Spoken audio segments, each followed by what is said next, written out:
চিঠিপত্র।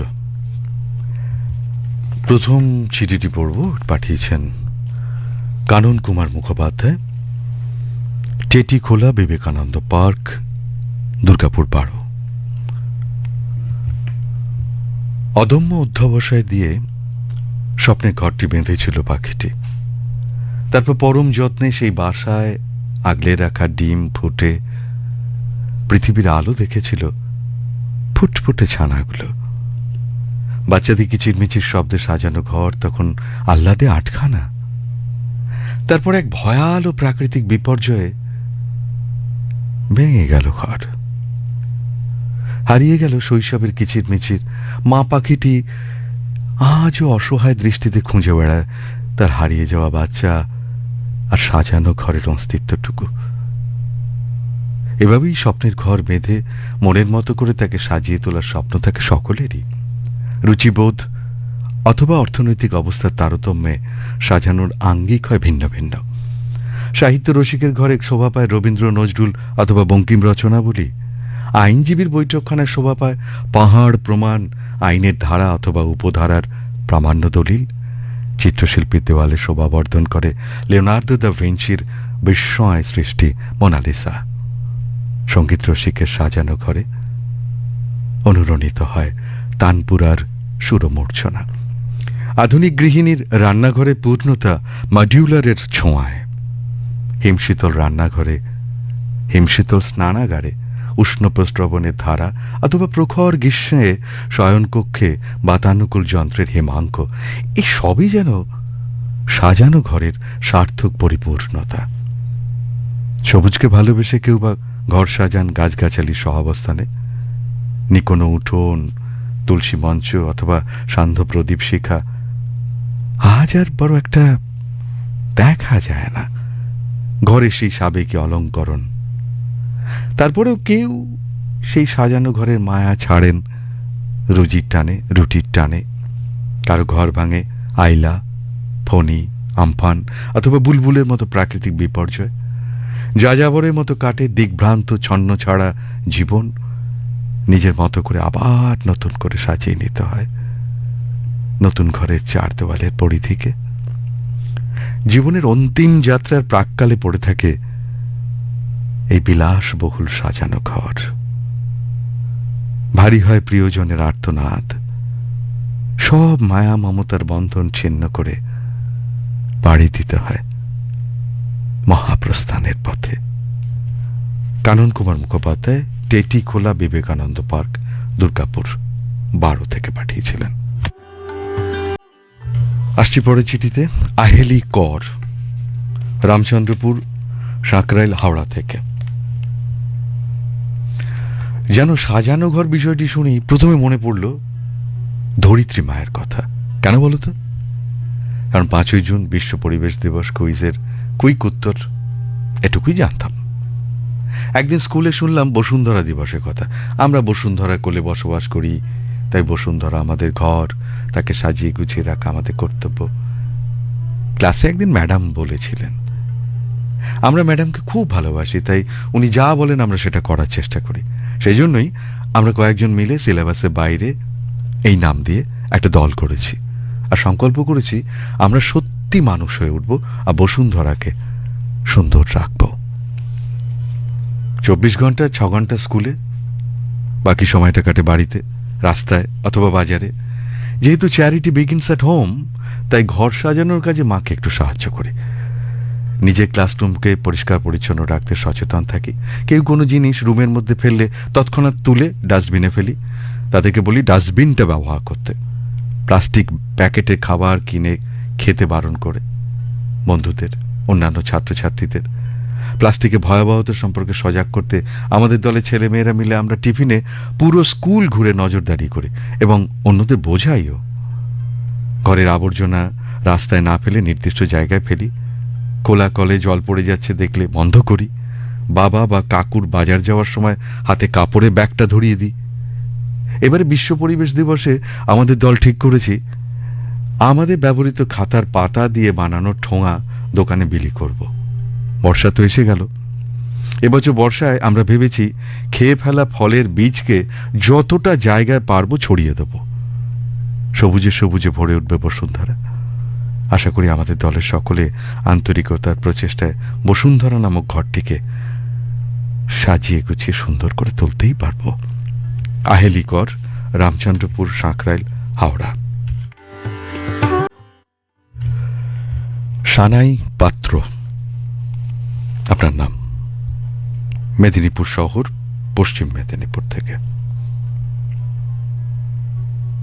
আমার শীতলপাটি প্রাত্যহিকে নিয়ত পথ চলা সে তো ঘরেরই টানে। যোগ্য আশ্রয়ে বাসের যোগ্যতা না থাকলেও ঘরের আকাঙ্ক্ষা জেগে থাকে অনির্বাণ মায়া রূপে। ঘরের অনন্ত টানই কি মানুষকে ঘর ছাড়া করে না? শুধু সাজানো ঘরে ফিরবে বলেই তো সে বেহুলা হয়ে ভেসে যায় কত পথ। একা একাই অনন্ত চৌকাঠ পেরিয়ে ফিরতে হয় সাজানো ঘরে, যেখানে অপূর্ব উঠোনের তুলসী তলায় শৈশবের নামতা পাঠ, ধুলোমাখা হারমোনিয়ামে গেরস্থালির গল্পের সাত কাহন, অথবা কুন্দফুলে সাদা চাদরে পদাবলীর বিকেল, পুরনো শাড়ির ন্যাপথালিনের গন্ধে আচ্ছন্ন এক বালিকার এক্কা দোক্কা এক্কা দোক্কা, আর পুতুলের বিয়ে, যেখানে সব হেমন্তে ছাদ জুড়ে সহজ সুখের আলপনা, সন্ধ্যের শাঁখ যার সঙ্গে ব্যস্ত হয় মগ্ন আলাপনে, যেখানে আয়নাতে লাগানো দু একটি টিপ নরম শুশ্রূষা হয়ে জেগে থাকে যে তন্নিষ্ঠ জীবনে। কনক চাঁপা গন্ধে ভরে থাকে রবিবারগুলো। সেই তো সাজানো ঘর। সেখানেই তো খয়াটে হাতে শাঁখা পলা পরা সর্বজয়া মা উঠোনের মাঝখানে পিঁড়ি পেতে বসে গরবিনী নারীর মতো রয়েছে, যেখানে মায়ের চুলের গন্ধ, বাবার রক্তচক্ষু। সেখানে সেই সাজানো ঘরে ছড়িয়ে পড়া স্নিগ্ধ শোভন আলোর চারপাশে কাঙাল প্রজাপতির মতো আমার আবর্তন এবং পরিক্রমণ। তছনছ হয়ে যাওয়া সেই সাজানো ঘরে ফেরার শেষ ট্রেনটিও কবে ছেড়ে গেছে আমায়। তাই অন্তিম যাত্রায় ফেলে যাওয়া সেই সাদা খই চিনে চিনে মনে মনেই কতবার ফিরে আসি সাজানো ঘরে, সাঁঝবাতির আলোতে আবার সাজিয়ে নেব বলে। মনে মনেই মনে মনেই, যেখানে জীবন আমার জন্য সাজিয়ে রেখেছে উৎসবের পরমান্ন। সাজানো ঘরের মুগ্ধ সে দালানে ফুটে উঠেছে আমার আনন্দ কুসুমটি। এক বুক ভালোবাসায়, সানাই পাত্র, মেদিনীপুর শহর, পশ্চিম মেদিনীপুর। আসছি নিমাই দত্তের চিঠিতে। সাগর দিঘি মুর্শিদাবাদ থেকে লিখেছেন, চিরবাউন্ডুলি জীবনে ঘরই তো পেলাম না, তাই সাজানো ঘর আমার জুটল কই। তবে হ্যাঁ, সাজানো ঘর আমি দেখিয়েছি, মুগ্ধ হয়েছি। 1973 সাল, পাঁচামি অঞ্চলের এক ছোট্ট পাথর খাদানে ম্যানেজারে কাজ করছি। ওখানে বহু সাঁওতালি গ্রাম, সাঁওতাল জনজাতির সাজানো ঘরে নিকোনো উঠোন, ঘর, বারান্দা। ঘরের ভেতরে বাইরে সাধারণ খড়িমাটি, গিরিমাটি এবং বুনো লতা পাতার ভেষজ রঙে রঞ্জিত, তাদের আপন শৈলীতে আঁকা চিত্রমালায় সাজানো ঘরগুলো মনে এনে দিত এক পরম প্রশান্তির দৃষ্টিনন্দন চিত্ররূপ। মৈত্রী দেবীর মংপুতে রবীন্দ্রনাথ পড়ে মংপুর রবীন্দ্র ভবন তথা মৈত্রী দেবীর সাজানো ঘর দেখার ইচ্ছে জেগেছিল। সেই ইচ্ছেটা পূরণ হল 2009-এ। মৈত্রী দেবীর এই সাজানো ঘরের প্রতি ধূলিকণা রবীন্দ্র স্পর্শে মহাপুণ্য তীর্থ। কাছের দরজা, জানালা দেওয়া দুধসাদা বাড়ি, প্রবেশপথে বাঁদিকে কবির আবক্ষ প্রস্তর মূর্তি, সেই ছাতিম গাছ। কবি যার নাম দিয়েছিলেন সপ্তপর্ণী, আজও রয়েছে। মনে হলো এ পথে যে আমি গেছি বারবার। সবুজ ঘাসের লন পেরিয়ে বারান্দা, চেয়ারের উপর কবিগুরুর ছবি, সামনে ফুলের অর্ঘ্য, সুগন্ধি ধূপ, কবির আগমনের স্মৃতি। তিস্তা ব্রিজের ছবি, যাত্রা শ্রীরামপুর, হুগলি থেকে। চোখ বুঝলে আজও ছবির মতো সুন্দর সাজানো যে ঘরটা দেখতে পাই, সেটা ছিল আমাদের নিজের হাতে গড়া সুখী গৃহকোণ। আড়ে লম্বায় খুব বেশি বড় নয় জানি, তবু সেটাও ছিল আমাদের স্বপ্নের প্রস্ফুটিত রূপ। 10x8 একটা ভাড়াটে ঘর, লাল সিমেন্টের মেঝে, মাথায় টালির গড়ানো চাল। আমরা সেই অস্থায়ী বাসবাড়িকেই স্বর্গ করে তুলেছিলাম একটা সময়। আমার স্বল্প আয়ের শিক্ষিত মিতব্যয়ী সঙ্গীকে প্রতিবার বাপের বাড়ি যাওয়ার সময় একটা বোকা ভাঁড় কিনে দিয়ে বলতাম, এই কদিনের বাজারের পয়সা এতেই জমিও।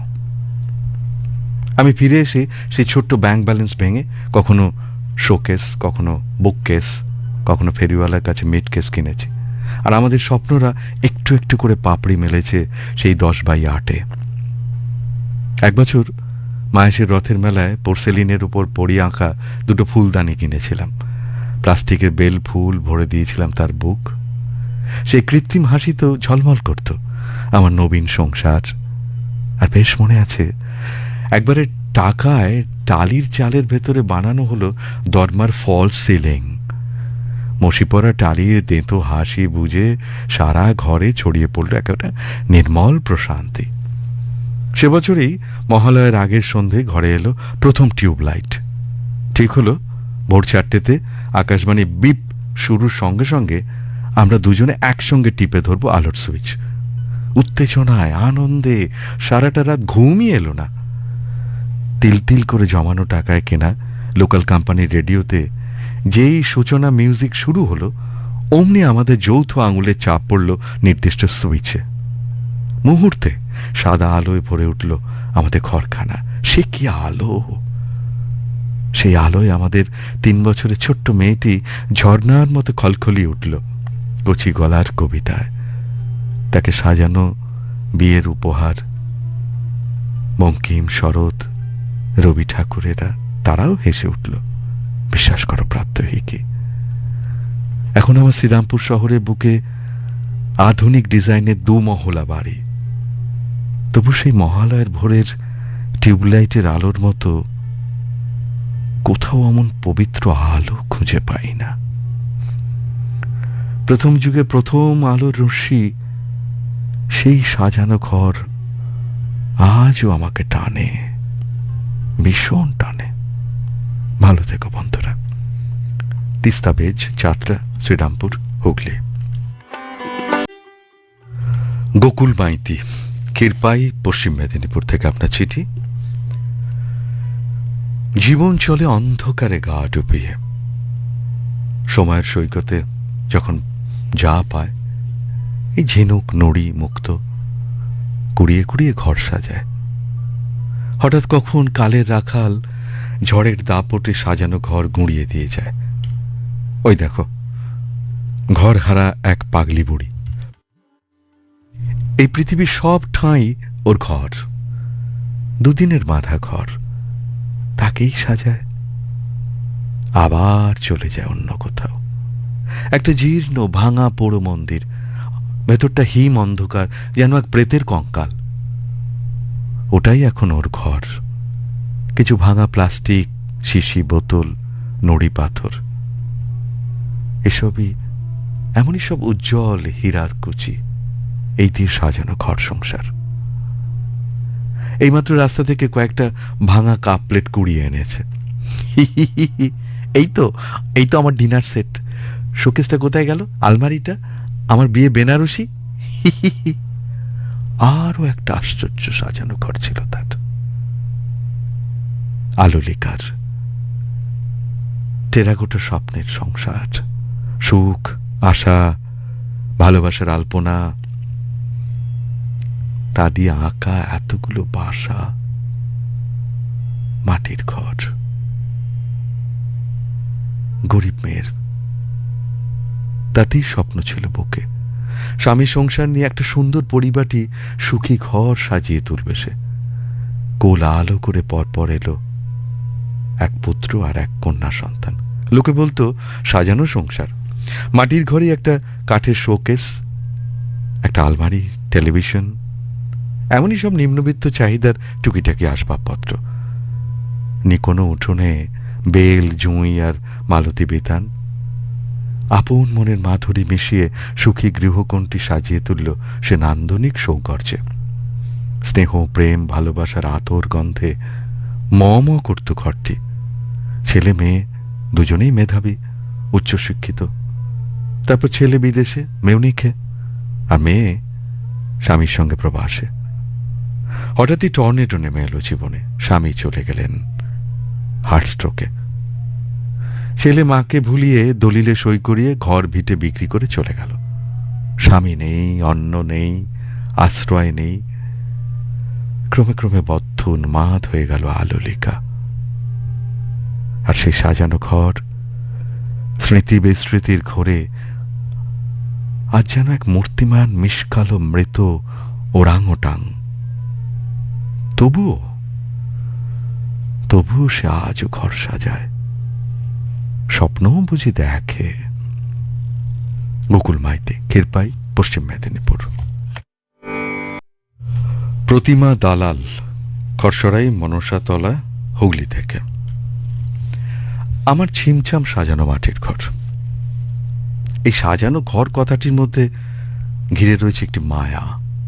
দেওয়াল, জানালা, দরজা যতদূর পরিমিত হতে পারে তাই, অর্থাৎ ঘরটি সম্পূর্ণ আমার আয়ত্তের মধ্যে।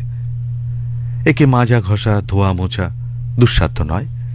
ইটপাথরের অহংকারকে লজ্জা দিতে চেয়েছি আমি নিজেকে মাটির মানুষ ভাবি, একেবারে অন্তরের অন্তঃস্থল থেকে।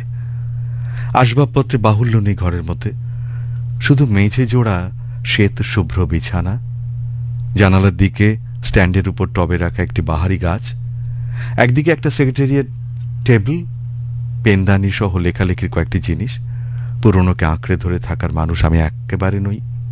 কবির ভাষায় বলি, জীর্ণ যা কিছু যাহা কিছু ক্ষীণ, নবীনের মাঝে হোক্তা বেলিন, ধুয়ে যাক যত পুরনো মলিন, নব আলোকের স্নানে। চারিদিক ঘেরা সবুজ বনানীর মধ্যে আমার সাজানো ঘর ভেতর বাইরে ছন্দের একটা সাম্য নিয়ে এলো যেন। প্রকৃতির স্বাভাবিক আলো বাতাসকে সহজে স্কাইলাইটের মাধ্যমে একেবারে এনে ফেলা হলো অন্দরমহলে। ঘরের মধ্যে বাতাস চলাচলের প্রস্তুতি চমৎকার, এখনকার সময়ের স্টুডিও অ্যাপার্টমেন্টের মতো। লেখার থেকে ছবি আঁকি বেশি এই সাজানো ঘরে।